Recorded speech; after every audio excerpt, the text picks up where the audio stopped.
सभापती महोदय, हे युद्ध सुरू झालं. ते युद्ध सुरू झाल्यानंतर एअर स्पेस बंद झाल्याबरोबर विशेषतः जे भारतीय पर्यटक किंवा वेगवेगळ्या व्यवसाय करता तिकडे गेलेले लोक आहेत, जे तिथले रेसिडेंट नाही आहेत, जे भारतात परत यायचं आहे, त्या लोकांचं मेसेजेस आपल्याला यायला लागले.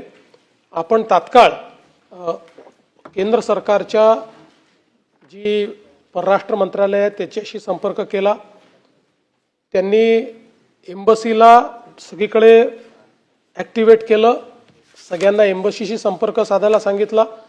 पण आपल्याला याची कल्पना होती की नुसतं एम्बसीला संपर्क साधून हे होणार नाही, म्हणून आपल्या राज्याचे जे मदत व पुनर्वसन आपत्ती व्यवस्थापन मंत्री आहेत श्री गिरीश महाजन यांना आपण ती जबाबदारी दिली. आपण एक व्हॉट्सॲपचा नंबर सगळ्यांना दिलेला आहे. त्या व्हॉट्सॲपच्या नंबरवर लोक संपर्क करत आहेत. त्यांच्या ज्या तिथल्या अडचणी आहेत त्या आपण दूर करण्याचा प्रयत्न करतो आणि त्यांना परत आणण्याच्या दृष्टीने देखील सगळे प्रयत्न आपण हे सुरू केलेले आहेत. मुळामध्ये आपल्याला माहिती आहे की एअर इंडियाची विमानं आता हळूहळू त्या ठिकाणी जात आहेत आणि लोकांना परत आणतायत. काही एअर स्पेसेस बंद आहेत, काही सुरू आहेत. तर जिथनं आणता येत आहे तिथनं आणण्याचा सगळा प्रयत्न चाललेला आहे.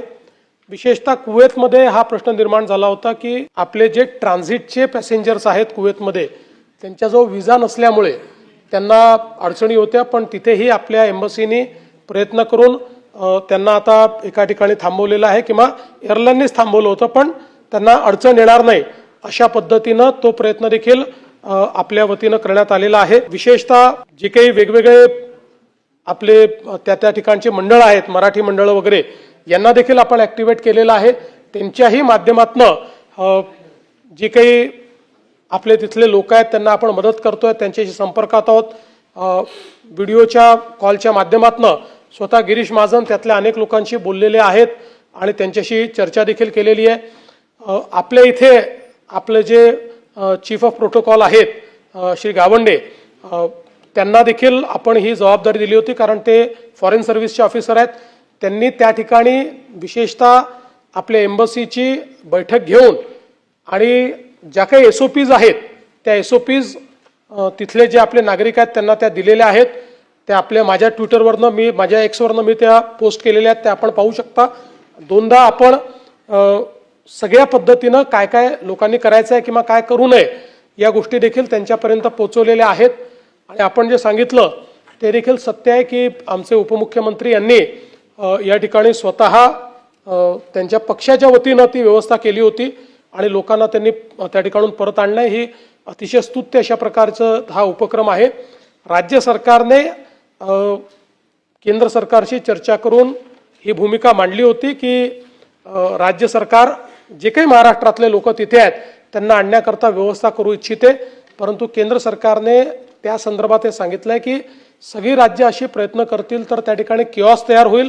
आणि आत्ता एअर स्पेस सुरक्षित नाही आहे, त्यामुळे स्टेट कॅरियर्स जे आहेत भारताचे तेच त्या संदर्भातली जी वाहतूक आहे ती सुरक्षिततेनं करू शकतील आणि म्हणून तशा प्रकारची व्यवस्था आम्ही करतो आहोत.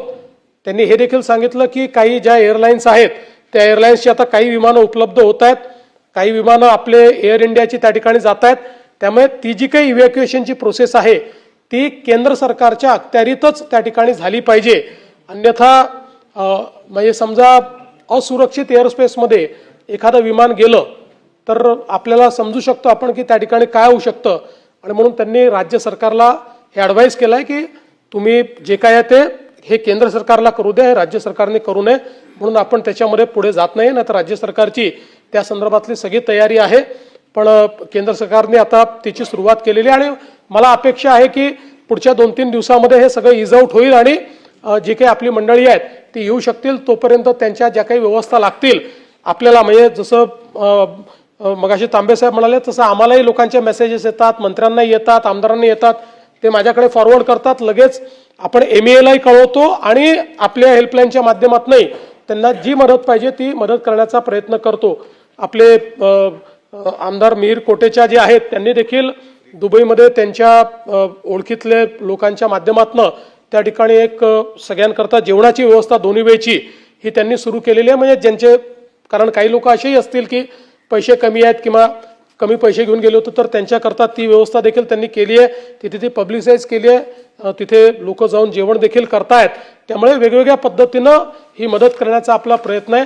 मी एवढंच सांगतो की गेल्या जर आपण 5-10 वर्षातला अनुभव बघितला असेल तर परदेशातले भारतीय जे आहेत, स्टुडंट्स आहेत, पर्यटक आहेत, यांच्याबद्दल माननीय प्रधानमंत्री मोदीजींचं सरकार अत्यंत सेन्सिटिव्ह आहे आणि अतिशय विपरीत परिस्थितीतनं देखील लोकांना परत आणण्याचं काम त्यांनी केलं आहे.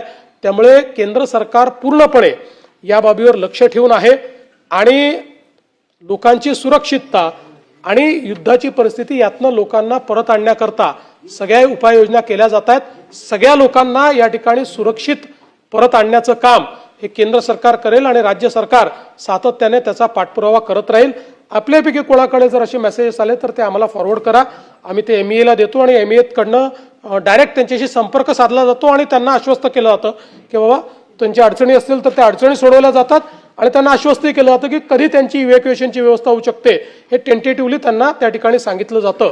त्यामुळे या सगळ्या परिस्थितीमध्ये या सभागृहाच्या माध्यमातूनही परदेशात अडकलेले जे काही आपले लोक आहेत त्या सगळ्यांना पूर्ण सुरक्षिततेतून आपण परत आणू हा विश्वास मी देऊ इच्छितो.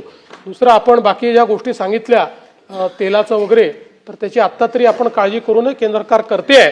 आजच सकाळी देशाच्या मंत्र्यांनी सांगितलं आहे की जवळपास 2 महिन्याचा स्टॉक हा भारताकडे आहे. त्याच्यामुळे लगेच काही किमती वाढतील वगैरे नाही. पण एक मुद्दा जो शशिकांतजी आपण मांडला तो महत्त्वाचा आहे की आता जो काही आपला माल परदेशात एक्सपोर्ट होत होता, शेतमाल, तो अडकल्याचं त्या ठिकाणी सगळ्या बातम्या येऊन राहिल्यात. मी स्वतःही त्या बातम्या बघितल्या. त्यात काय इंटरव्हेन्शन करता येईल जरूर याचा विचार आपण करू.